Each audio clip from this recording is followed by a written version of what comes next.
WB এই যে set number 2 পূর্ব Bardhaman district inter school test 1 কোনো মূলধন একটি নির্দিষ্ট সরল সুদের হারে 20 বছরে দ্বিগুণ হয়, ওই সরল সুদের হারে ওই মূলধন 3 গুণ হবে কত বছরে? উত্তর হচ্ছে 40 বছর। এখানে দেওয়া আছে, অঙ্কটা দেখে নাও একবার।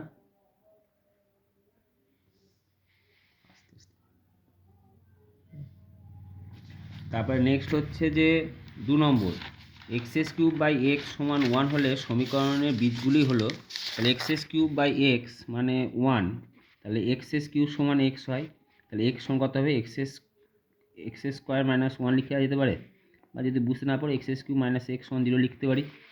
তাহলে একটা দেওয়া হলো x into x plus 1 into x minus 1 সমান কত? 0। তা 3টে রাশি পেলাম। কী কী পেলাম? একটা এক্স সমান 0, একটা এক্স মাইনাস 1 সমান 0, একটা এক্স মাইনাস এক্স প্লাস 1 সমান কত? 0। তাহলে এক্স সমান কত? -1, এখানে এক্স সমান 1 আর এক্স সমান 0।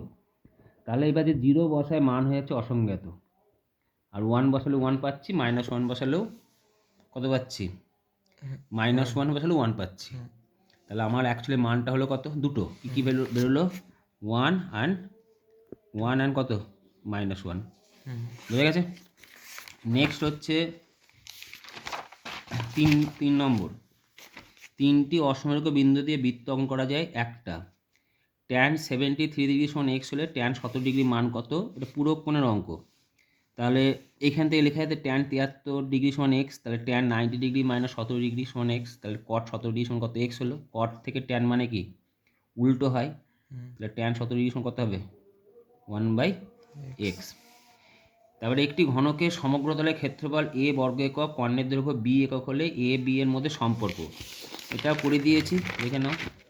ধরে নাও ঘনকের বাহুর দৈর্ঘ্য x একক, সমগ্র তলের ক্ষেত্রফল 6x স্কোয়ার। দিয়ে এখান থেকে x এর মান বের করলাম, দিয়ে এখান থেকে ঘনকের কর্ণের দৈর্ঘ্য বের করে অঙ্ক বসালাম। এখান থেকে এটা লেখা যেতে পারে b স্কোয়ার সমান কত? a/2। তাহলে এই হচ্ছে অপশন নাম্বার কত? b স্কোয়ার সমান a/2। খুব ভালো অঙ্ক। তাহলে এটা হচ্ছে শ্রেণী অন্তর্ভুক্ত হয়ে আছে, তাহলে শ্রেণী বহির্ভূত করতে হবে। তো ডিফারেন্স কত? 10 আর 11-র মধ্যে 1, 1কে 2 দিয়ে ভাগ করলে তো 0.5 হয়, তাহলে 0.5 এর সঙ্গে বিয়োগ, এর সঙ্গে যোগ, তাহলে অ্যাকচুয়ালি দাঁড়ালো কত? 0.5 টু 10.5। তারপর একটা কত? 10.5, 11 থেকে 0.5 বিয়োগ আর 20-র সঙ্গে যোগ, তাহলে ডিফারেন্স কত? তাহলে শ্রেণী দৈর্ঘ্য কত হলো? অ্যাকচুয়ালি 10। ক্লিয়ার? নেক্সট অঙ্ক হচ্ছে, এক ব্যক্তি 100 টাকা জমা রেখে 2 বছরে সমূল চক্রবৃদ্ধি 121 টাকা, বার্ষিক সুদের হার কত? তা সমূল চক্রবৃদ্ধি বের করার সূত্র কি? p × 1 + r/100⁴n। এটা বইয়ের অঙ্ক। সমূল চক্রবৃদ্ধি 121, 100, আরটা জানি না, দিয়ে তলায় 100কে নিয়ে এসে ক্যালকুলেশন করে আর এর মান পেলাম কত? 10। নেক্সট, এই সমীকরণের নিরূপকের মান, নিরূপক বের করার সূত্র কি? b² - 4ac। তা b² - 4ac এর মান কত বেরোলো? এই যে b² - 4ac মান কত? b², অঙ্ক কত? b কত অঙ্কে? b হচ্ছে 5, 4ac, c কত? -2, তাই জন্য এখানে কী হয়ে গেছে? প্লাস হয়ে গেছে। উত্তর কত বেরোলো? 49।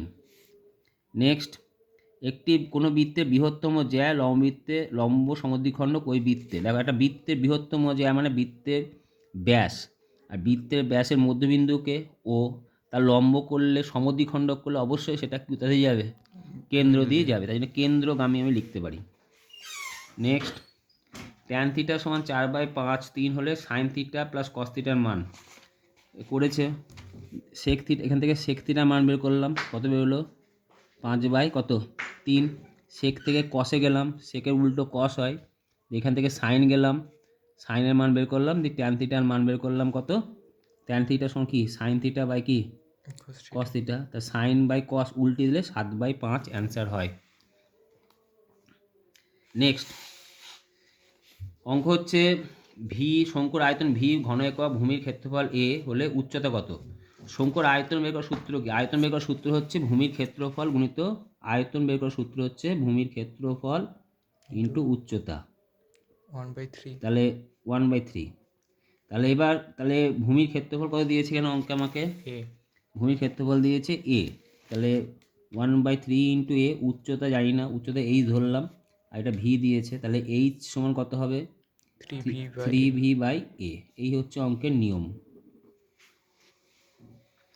নেক্সট, একটু আগে করালাম যৌগিক গড় মধ্যমার সংখ্যাগুলোর মান হলো কেন্দ্রীয় প্রবণতার প্রবণতার মাপক। লভ্যাংশ স্থির রেখে মূলধনের সঙ্গে সময়ের সমানুপাতিক সম্পর্ক না, ব্যাস সম্পর্ক। কারণ ধরো আমি একই পরিমাণ লাভ পেতে চাইছি, তাহলে হয় সময়টা যদি একই রেখে দিই তাহলে মূলধন কী করতে হবে, বাড়াতে হবে। তাহলে তাহলে আবার যদি সময়টা কমিয়ে তাহলে সময় যদি এবার বাড়িয়ে দিই তাহলে মূলধন কী করতে হবে, কমাতে হবে। কী সম্পর্ক তাহলে? ব্যস্ত। ভালো কোশ্চেন। 2a সমান 3b সমান 4c হলে a:b:c কত? এটা বইয়ের অঙ্ক। a:b:c মানে হচ্ছে তোমার মান বের করতে হবে কার, তোমার এখানে বের করতে হবে